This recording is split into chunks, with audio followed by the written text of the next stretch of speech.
All right, hello, how you doing? Great. What is your name? Miguel Williams L. Bay. Okay, and what borough do you live in, Mr. Williams? Manhattan. Manhattan. Okay, so why did you come to FPA Foundation? Well, I had a experience with ACS Okay. that warranted your help. I know that I couldn't do this by myself. No man is an island. And I felt that I needed someone who knows the ins and outs of this system. So I came to FPA Foundation so I can get the information I need to strengthen my confidence in fighting this case. Okay, so tell me, what has been your experience dealing with New York City child welfare system as a father? My experience dealing with ACS as a father Yes. has been one I would say is very oppressive.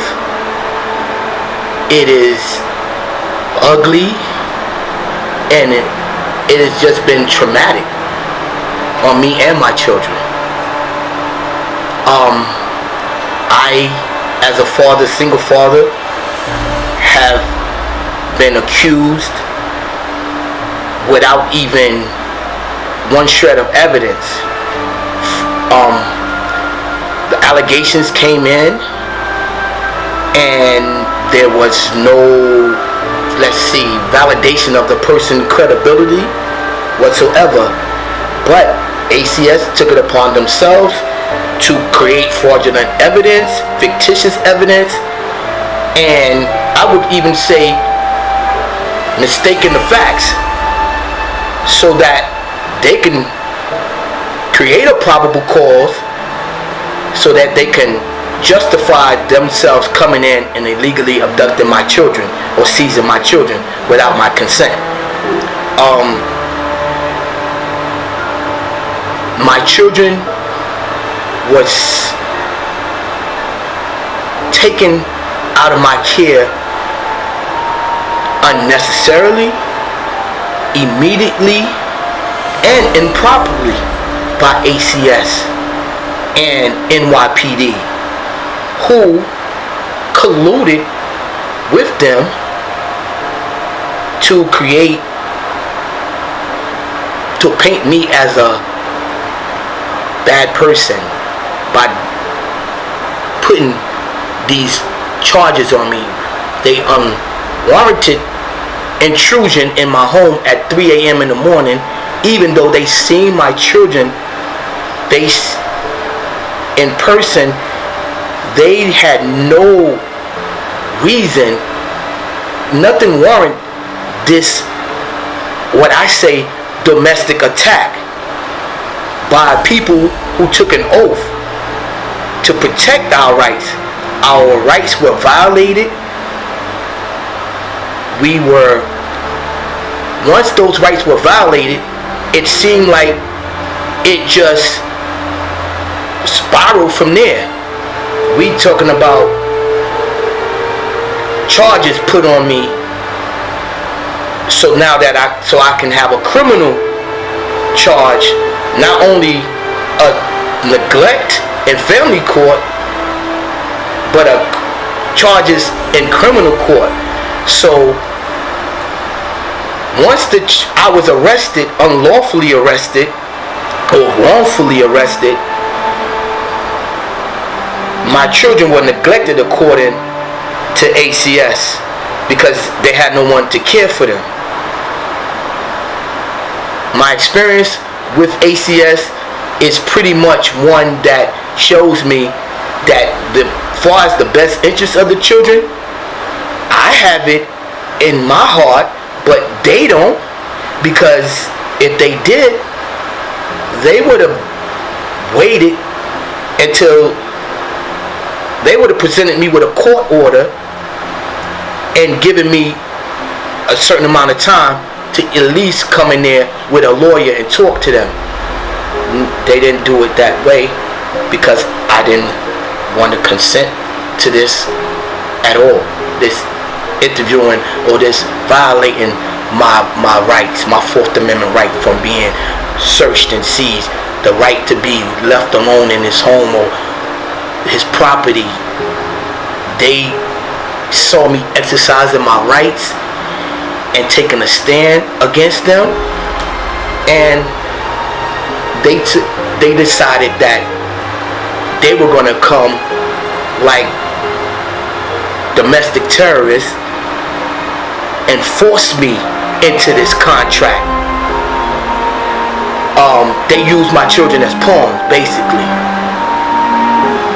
What message would you like to share with the elected officials, your mayor, the commissioner of ACS, the commissioner of Health and Human Services, about your experience dealing with Child Protective Services or ACS? What would you like to share with them? My message to them is simple. There needs to be an independent investigation when it comes to these allegations. There needs to be, I would say,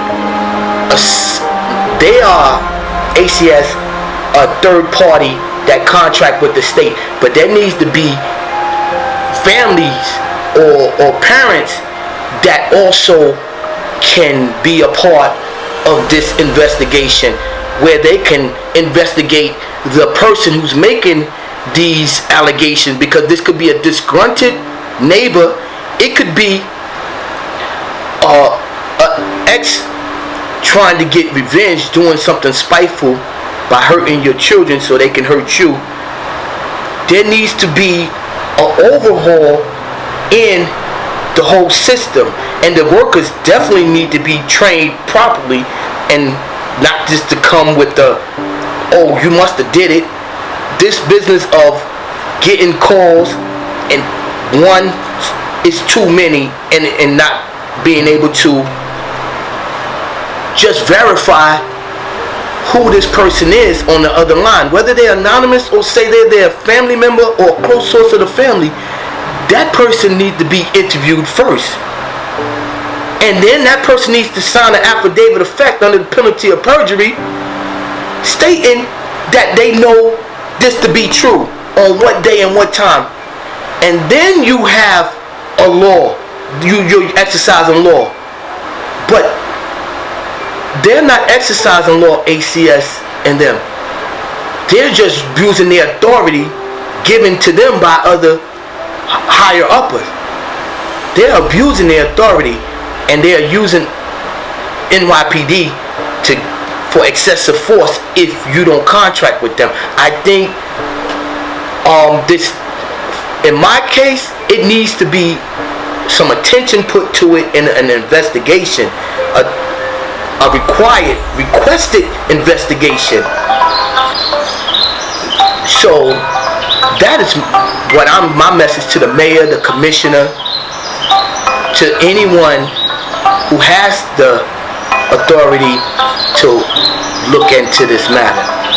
That is my message to you. I would sincerely hope that you take it serious, because there's too many people that is suffering, and that is a form of torture, and that is a form of human rights violation.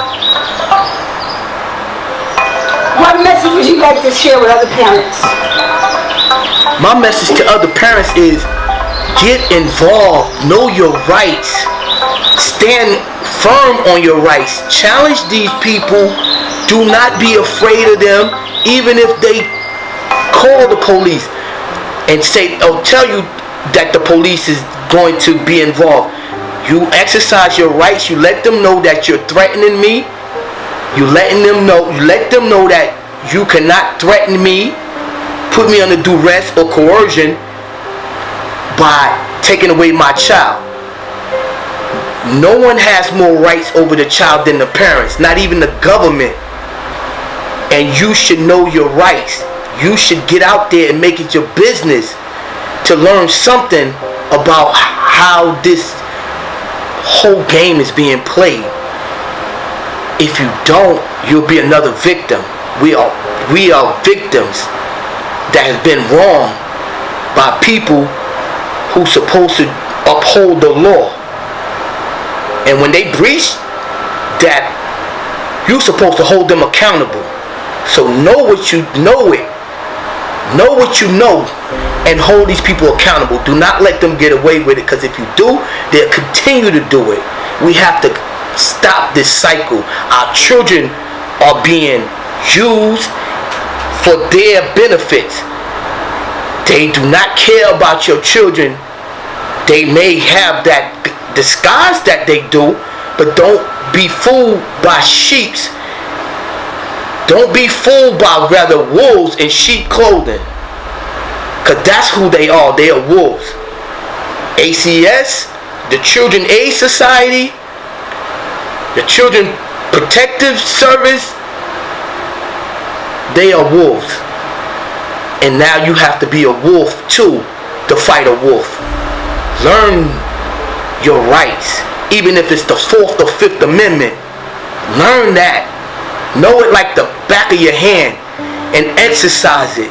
So when they come to you with their allegations of these, papers talking about we have to investigate your children, say, no, you don't.